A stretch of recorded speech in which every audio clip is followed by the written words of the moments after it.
تو آگے اللہ تعالیٰ مقروض کا ذکر کر رہے ہیں، مقروض کے بارے میں بتا رہے ہیں کہ مقروض کو مہلت دینا ہے۔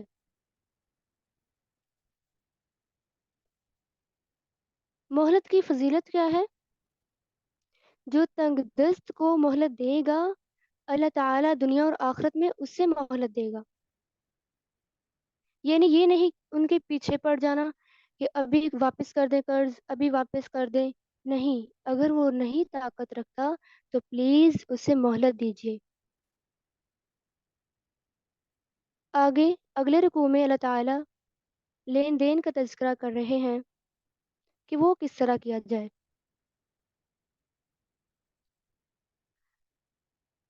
فرمایا وَإِن كُنتُمْ عَلَى سَفَرٍ وَلَمْ تَجِدُوا كَاتِبًا فَرِهَانٌ مَقْبُوضَةٌ۔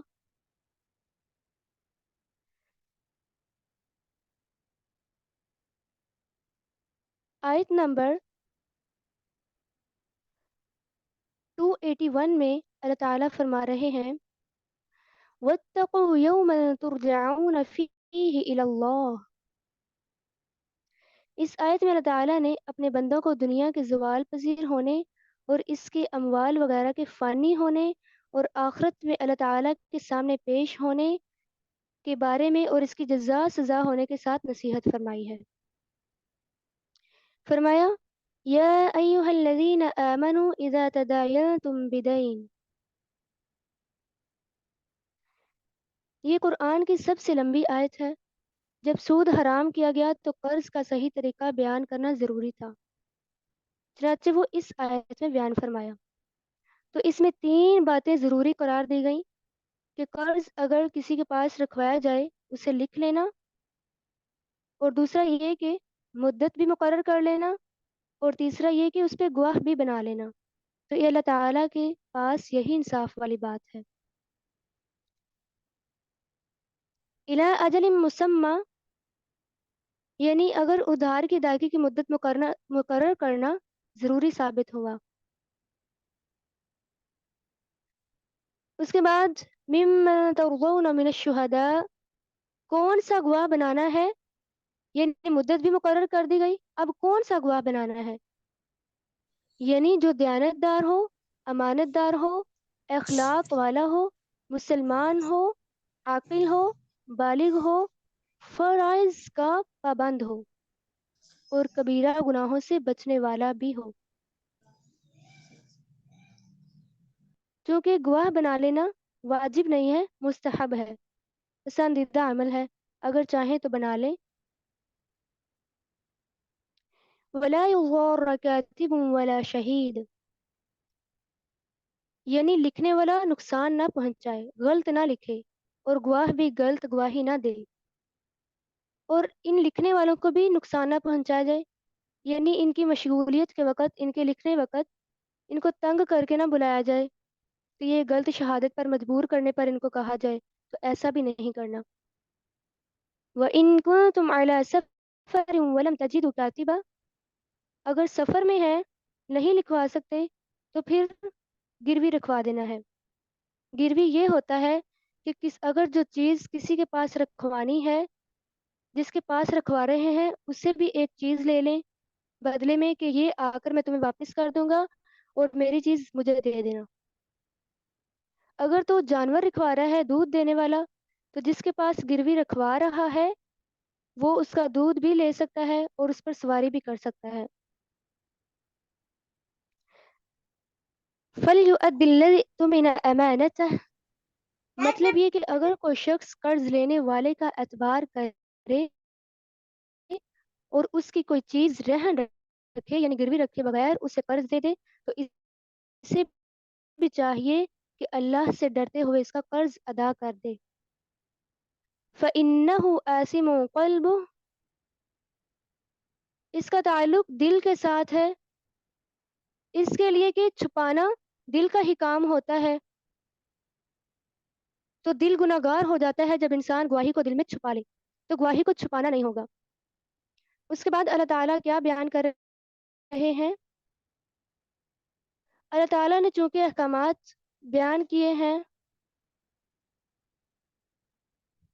تو وہ کس کے لیے ہے؟ للہ ما فی السماوات وما فی الارض، یہ رکوع نمبر 8 میں بیان کیا جا رہا ہے، یعنی اللہ تعالیٰ کے لیے ہی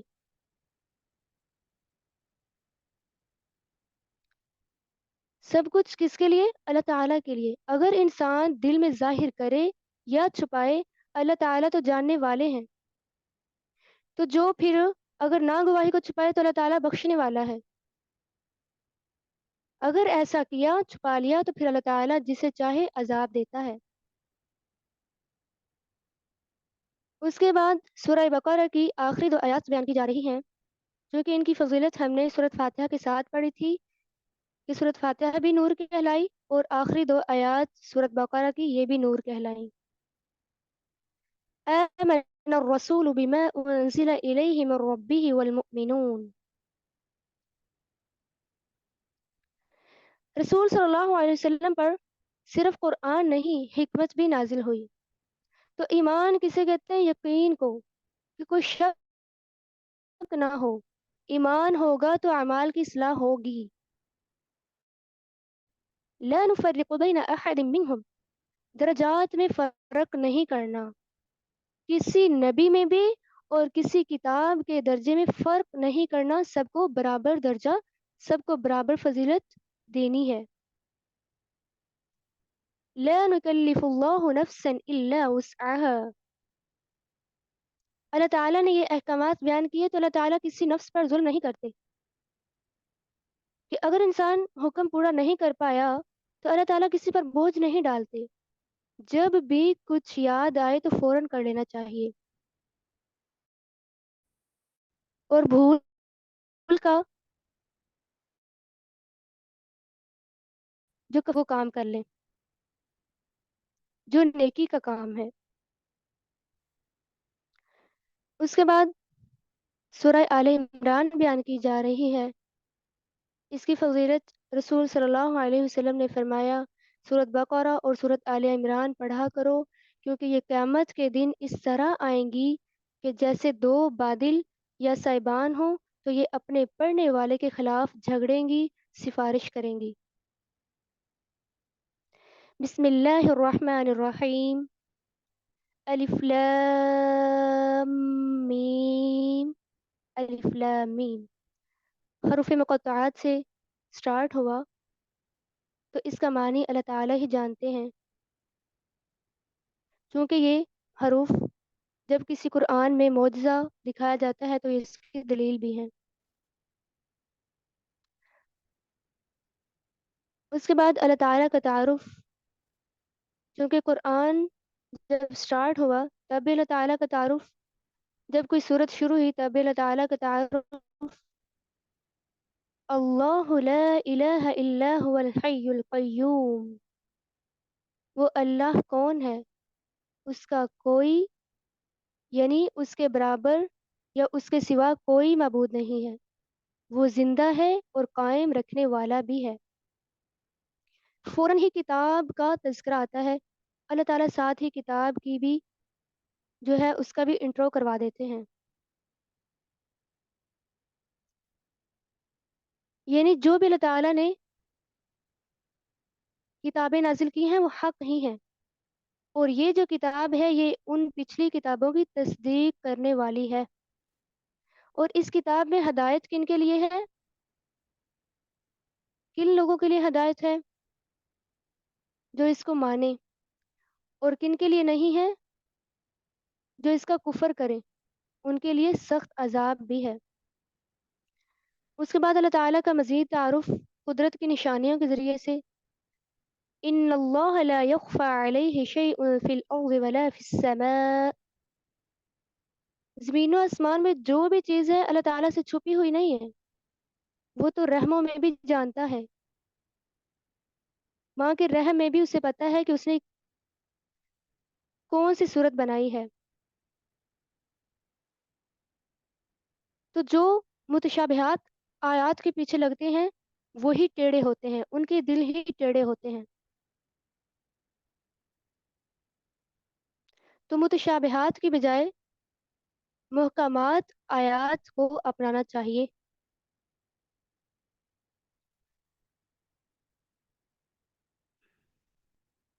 تو ایسے لوگ ہی ٹیڑھے ہوتے ہیں جو متشابہ آیت کو مانتے ہیں۔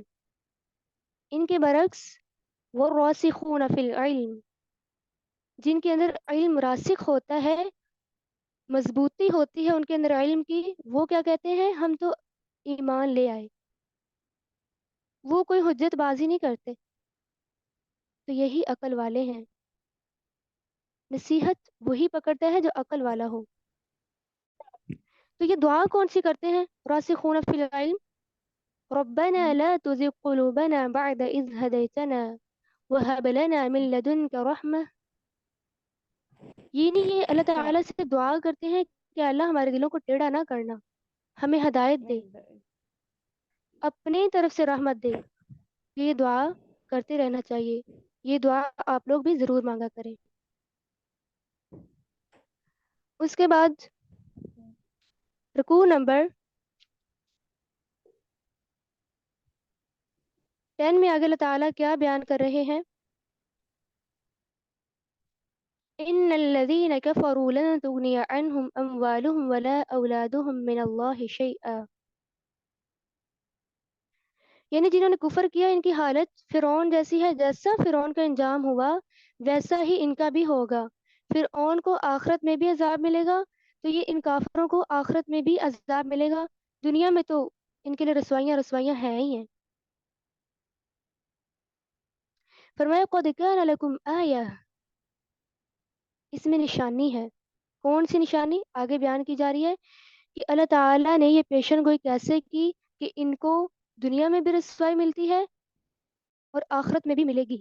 یہ اللہ تعالیٰ نے بدر کا واقعہ بیان کر کے بتایا کہ کس طرح ان کو رسوائی ملی۔ تو جنگ بدر میں مسلمانوں کی تعداد کم تھی، 313 تھی، تو کفار کو اللہ تعالیٰ نے زیادہ کر کے دکھائی، اور مسلمانوں جو کافر تھے ان کی ہلاکت زیادہ تھی، تو اللہ تعالیٰ نے مسلمانوں کو ان کی کام کر کے دکھائی تاکہ مسلمان ثابت قدم رہیں۔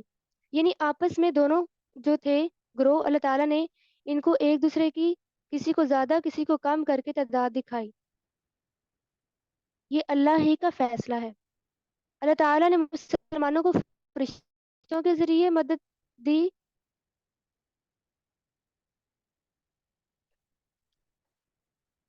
تو جو دنیا کے لیے کرتا ہے اللہ تعالیٰ اس کی مدد نہیں کرتے جو دین سے غافل ہو جائے۔ چونکہ کافروں میں تکبر آ گیا تھا تو اللہ تعالیٰ نے ان کو شکست دے دی، اور جیتے کون؟ مسلمان۔ تو اس سے پتہ چلا کہ اللہ تعالیٰ مدد مسلمانوں کی ہی کرتے ہیں۔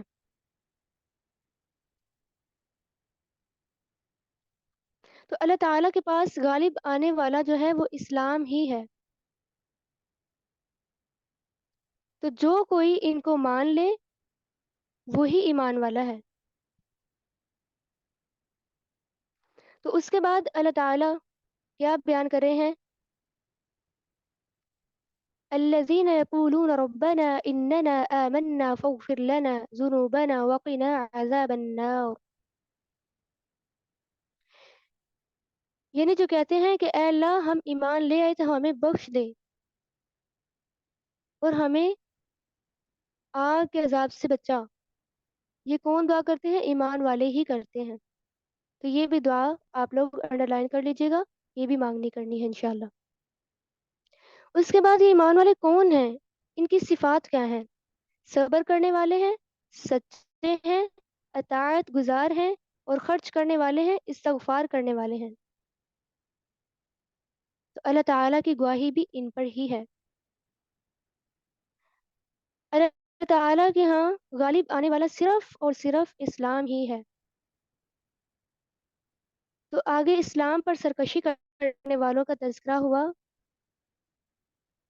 وَمَا اخْتَلَفَ الَّذِينَ أُوتُوا الْكِتَابَ إِلَّا مِن بَعْدِ مَا جَاءَهُمُ الْعِلْمُ بَغْيًا بَيْنَهُمْ، تو جو کفر کرتا ہے اس کا حساب اللہ تعالیٰ کے پاس ہے۔ اللہ تعالیٰ آپ صلی اللہ علیہ وسلم سے فرما رہے ہیں کہ آپ صرف میرے لیے ہی فرما بردار رہیے اور میری ہی پیروی کیجیے۔ ان میں سے کچھ امی ہیں، کچھ تو اسلام لے آتے ہیں، ہدایت پا جاتے ہیں، اور کچھ منہ موڑ لیتے ہیں۔ اور منہ موڑنے والے کون ہیں؟ ان الذین یکفرون بآیات اللہ ویقتلون النبیین بغیر حق، جو اللہ کی آیات کا انکار کرتے ہیں اور انبیاء کو ناحق قتل کرتے ہیں، تو ان کے لیے کیا ہے؟ دردناک عذاب۔ اللہ تعالیٰ نے ان کے اعمال بھی ضائع کر دیے، دنیا اور آخرت میں ان کا کوئی مددگار نہیں۔ ان کی حقیقت کیا ہے؟ اللہ تعالیٰ کی کتاب کی طرف بلائے جاتے ہیں تاکہ اس کے ذریعے سے ان کا فیصلہ کر دیا جائے، تو یہ منہ موڑ لیتے ہیں۔ ان کا انجام آگ ہی ہے۔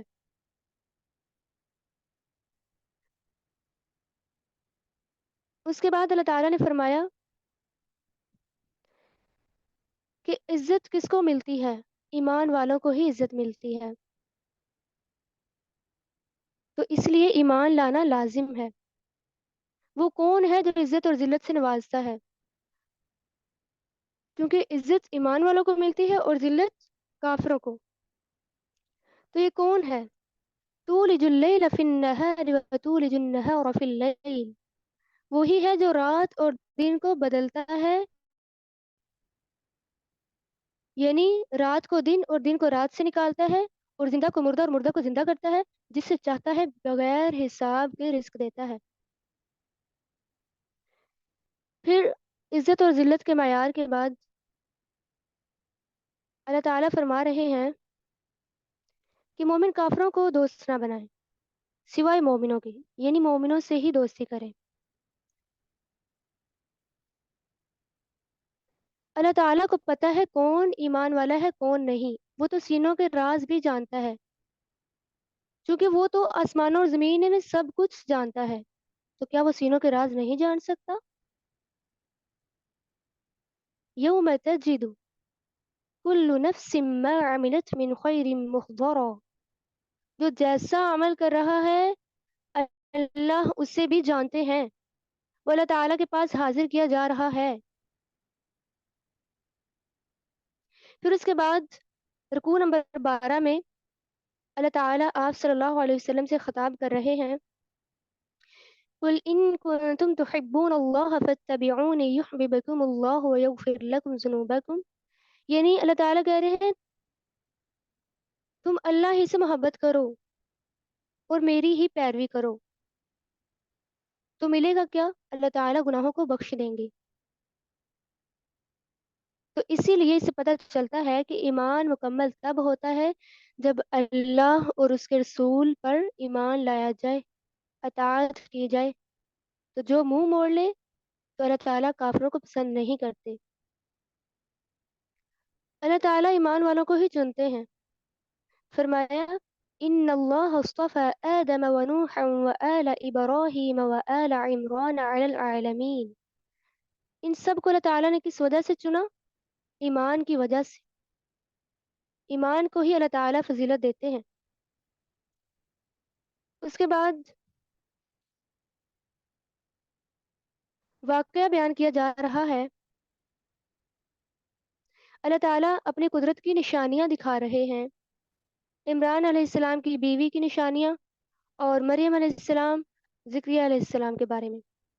فرمایا اذ قالت امرأة عمران رب انی نذرت لك ما في بطني محررا فتقبل منی، جب عمران علیہ السلام کی بیوی نے کہا کہ اے میرے رب، میں نے نظر مانی ہے کہ اگر بیٹا ہوا تو میں اسے دین کے لیے وقف کر دوں گی، تو جب بیٹی پیدا ہوئی تو انہوں نے کہا کہ یہ تو بیٹی پیدا ہوئی ہے، تو لیکن انہوں نے پھر بھی قبول کر لیا، اللہ تعالیٰ کی یہ نعمت تھی، نشانی بھی تھی، تو انہوں نے اپنی بیٹی کا نام مریم رکھا، تو کہا بھی اے اللہ میں اسے تیری پناہ میں دیتی ہوں، یعنی خوشی سے قبول کر رہی ہوں، اور پھر اسے بھی دین کے لیے ہی آزاد کر دیا۔ تو دین والے کی تو اللہ تعالیٰ مدد کرنے والے ہیں، تو مریم علیہ السلام کی کفالت اللہ تعالیٰ نے کس طرح کروائی؟ ذکریہ علیہ السلام کے ذریعے سے، یعنی مدد کی کہ کیسے کفالت کی جائے۔ وہ محراب میں تھی، جب ذکریہ علیہ السلام محراب میں داخل ہوئے تو دیکھا کہ طرح طرح کے کھانے اور چیزیں پڑی ہوئی تھیں، یہ کون مدد کر رہا تھا؟ اللہ تعالیٰ۔